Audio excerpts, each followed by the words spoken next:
बीमार हैं, हमें दवा चाहिए, कहां से लाओगे, कैसे लाओगे, हमें मतलब नहीं, बिल्कुल भी। लेकिन अब पोजीशन यह आ गई है कि कुछ दवाएं अलमारी में रखने लगे कि ये नॉन टीचिंग वालों को ना दे दें। प्रोफेसर की किताब देखते हैं, अलमारी खुलती है और दवा दे देते हैं। अरे एक बात सुन लो, अल्लाह का शुक्र है, और अल्लाह ना करे कि हमारे नॉन टीचिंग को दवाओं की जरूरत पड़े, दवाओं की जरूरत भी नहीं पड़े, क्योंकि साइड इफेक्ट भी दवा के वही लेंगे। फिर बता रहे हैं, अल्लाह का शुक्र है कि हमें इतनी जरूरत नहीं पड़ती, जरूरत इनकी पड़ती है। अगर इनके घुटने बेकार हो रहे हैं तो ये दिल्ली जाके बदलवा रहे हैं। हमारा आदमी आज भी साइकिल से आ रहा है, ये मिसाल है तुम्हारे सामने। साथियों, अब आ जाओ मुद्दे पे। 29 तारीख को जो मीटिंग हुई, कुछ बातें रेहान साहब ने बता दी और कुछ बातें मैं बता दे रहा हूं। शुरुआत गूंगे, जैसे गूंगा बैठ जाता है ऐसी बैठ गए। हमारे शेखुल जामिया तो यूं बैठे, आंख बंद करके जैसे मुसल्ले पे बैठे हो। कंट्रोलर साहब, चूंकि इनकी हिम्मत नहीं है तुम्हारी आंख में आंख से बात करने की। बोलिए, पहले तो इनकी हवा ये ले गई कि ये 9 कैसे आ गए। अबे 70 को पढ़ा रहे हो, हम तो 9 ही हैं, या तो 70 को बेवकूफ बना रहे हो, क्योंकि इन्हें ये मालूम है कि ये 9 बेवकूफ नहीं बनेंगे। इन्होंने आंखें बंद करके अपने,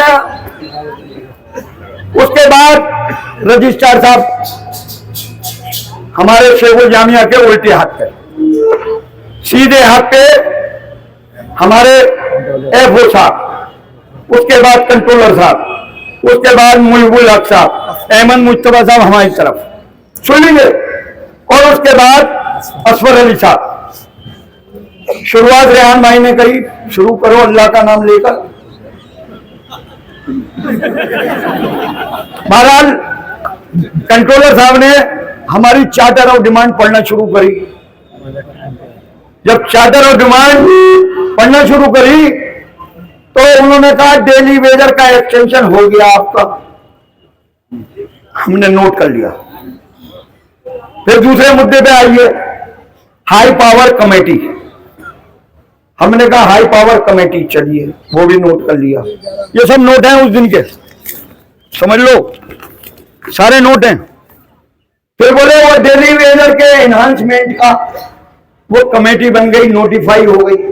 चलो, उसके बाद 1295 का एक्सटेंशन, अब आ गई दिसंबर। अब एक्सटेंशन हमारा ड्यू हो गया। अगर एक्सटेंशन नहीं होगा तो दिसंबर की तनख्वाह नहीं मिलेगी 1295 को। उसके बाद कंपनसेट ग्राउंड, चलिए साहब, फिर डीपीसी, फिर एमएससीबी, ठीक। उसके बाद पेशेंट केयर अलाउंस, मैंने कहा ठीक। उसके बाद डेली वेजर का रेगुलराइजेशन, ये इन्होंने नोट पढ़ के सुना दिया। मैं ऐसा समझ लिया हमने जब मौलाना ने कुरान शरीफ की एक आयत याद करा दी। हमने कहा अब सुन लो हमारी। तो सबसे पहले अलाउंसेस उसी में थे। उसके बाद रेहान भाई ने कहा कि आप ये बताइए कि डेली वेजर का एक्सटेंशन 6 महीने का हुआ है। तो मैंने फिर बीच में से हाईजैक कर लिया रेहान भाई से। मैंने कहा डेली वेजर का एक्सटेंशन सितंबर, उसके बाद दिसंबर, उसके बाद मार्च। तो मैंने कहा नॉन टीचिंग एडमिनिस्ट्रेशन का काम सिर्फ यही रह गया है कि वो एक्सटेंशन ही देता रहे, बाकी कोई काम करे ही ना।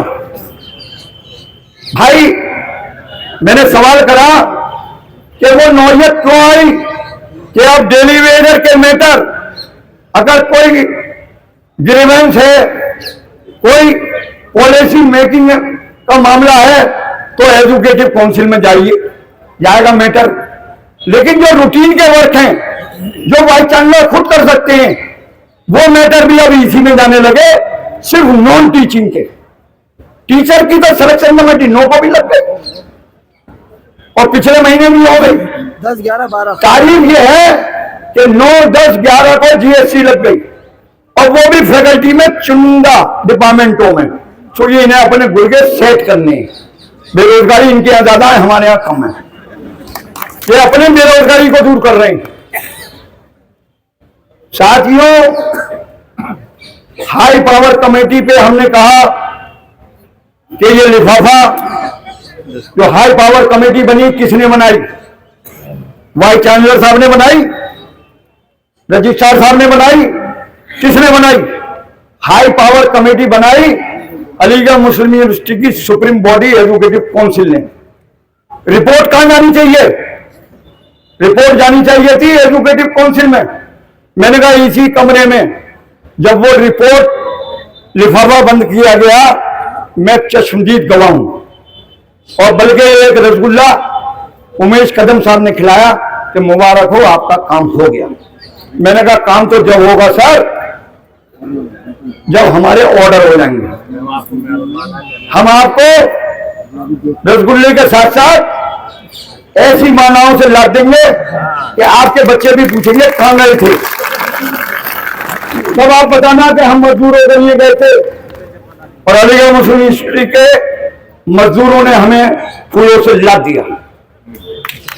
हाई पावर कमेटी की रिपोर्ट लिफाफे में बंद होकर, चूंकि शेखुल जामिया अपने घर जा चुके थे, स्पेशल मैसेंजर को वो लिफाफा दिया गया। उन्होंने जाके वाइस चांसलर के हाथ में दिया। वो लिफाफा एजुकेटिव काउंसिल में न खुलकर वो रजिस्ट्रार साहब के पास कैसे पहुंच गया? और वो रजिस्ट्रार साहब 1.25 महीने का छिल्ला मिलाते रहे। यानी 40 दिन के बाद 15 सितंबर की रिपोर्ट 40 दिन के बाद सुप्रीम कोर्ट के ऐसे वकील के पास भेजी जो आपका माइनॉरिटी करैक्टर का केस लड़ रहा है। क्योंकि ना उसके पास टाइम होगा, ना उसके फीस देने के लिए आपके पास पैसे होंगे, और वो ठंडे बच्चे में डाल दी गई। हमारा कहना यह है कि एजुकेटिव काउंसिल ने हाई पावर कमेटी बनाई और बनाने के बाद वो हाई पावर कमेटी की रिपोर्ट को एजुकेटिव काउंसिल में रखकर एजुकेटिव काउंसिल फैसला करे। और ये हमने उनसे भी कहा है कि आप स्पेशल ईसी बुलाकर हमारे मुद्दों पर एजुकेटिव काउंसिल बुला लीजिए। एजुकेटिव काउंसिल के कई लोगों से मेरी मुलाकात हुई। उन्होंने कहा गांधी साहब, जब 30 तारीख को मीटिंग हुई, प्रोफेसर उमेश कदम ने ये जो बात आप कह रहे हैं, ये बात उन्होंने हाउस में कही। और उन्होंने कहा कहां है वो रिपोर्ट, लाइए। बहरहाल वो रिपोर्ट क्या तो फोटो स्टेट थी या इन्होंने स्कैन कर ली थी। बहरहाल वो रिपोर्ट हाउस में गई। 98% एजुकेटिव काउंसिल के मेंबर्स ने ये कहा कि अब आप इनकी स्क्रीनिंग शुरू कर दीजिए। लेकिन 30 तारीख के बाद भी आप दूसरी आ गई। आप 1 महीना हो गया। हमारी डिमांड यह है कि एजुकेटिव काउंसिल का फैसला एजुकेटिव काउंसिल ही उस पर अपना फैसला लेगी, क्योंकि वो उन्हीं के साथी हैं। उन्होंने 3 महीने में रिपोर्ट तैयार करी है, लेकिन हमें उम्मीद नहीं है ज्यादा। मैं बिल्कुल क्लियर कर रहा हूं, क्योंकि ये झूठे मक्कार अय्यारों से हमारा वास्ता पड़ गया, क्योंकि ना ये जानते और ना ये मानते। फाइनेंस ऑफिसर तो बेचारा इसी में लगा रहता, कैसे लाऊं, कहां से लाऊं, तुम्हें क्या पता है। बस बेहतरीन, हर आदमी को एक ही लॉलीपॉप, डॉक्टर साहब अल्लाह का शुक्र भेजो। अरे शुक्र तो भेज ही रहे हैं, शुक्र भेज के तो यहां आ गए। और अब जाएंगे जब तुम हमारे आदेश पारित कर दोगे। और अगर आदेश पारित नहीं होंगे तो ये मत समझ लो कि ये धरना ऐसी है, ये धरना चलता रहेगा, बिल्कुल चलेगा। और इस बीच में कार्यक्रम भी होंगे।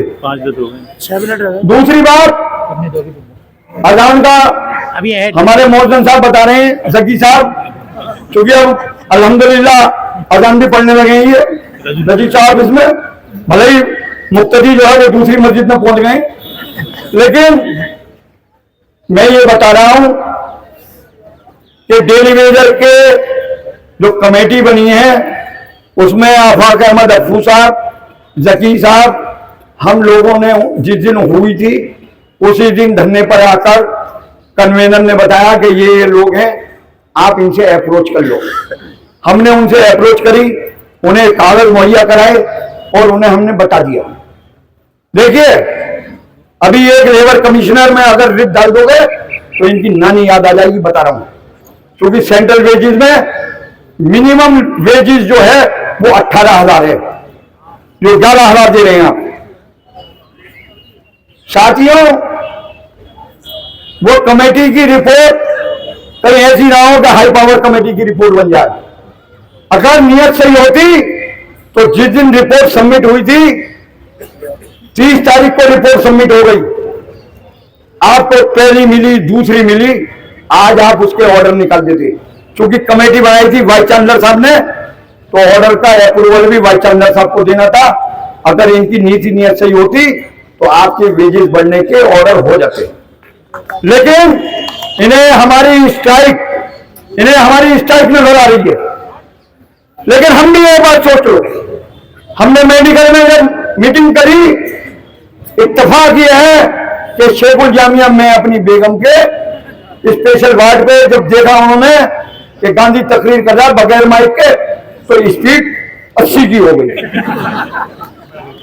स्पीड बढ़ गई, नारेबाजी हुई। साथियों, जहां पर नॉन टीचिंग के 4 खड़े हो जाएंगे, ये अपना रास्ता काट रहे हैं। ये तुम्हारी जीत है, ये तुम्हारा इतिहाद है। इन्हें ये दिल वक्त मिला ना कि कहीं 4 नॉन टीचिंग के खड़े होकर मेरे खिलाफ नारे ना लगा दें। ये हमने उन्हें बताया कि 1903 से जब ऑर्डर हो गया तो उसे विजिटर अंडू कर सकता है। आपने कैसे एक नया ऑर्डर निकाल दिया। डिमांड हमारी थी पार्ट एंड पार्सल के खिलाफ, आपने एबीसी करके और उसमें एक टेम्परेरी लॉ घुसेड़ दिया, क्योंकि आपकी नीयत खराब है, आप कुछ करना नहीं चाहते। हमारी एक ही डिमांड होनी चाहिए कि फाइनेंस ऑफिसर गो बैक, यहां से आए वहीं जाओ, क्योंकि तुमसे कुर्सी नहीं संभाली जा रही है।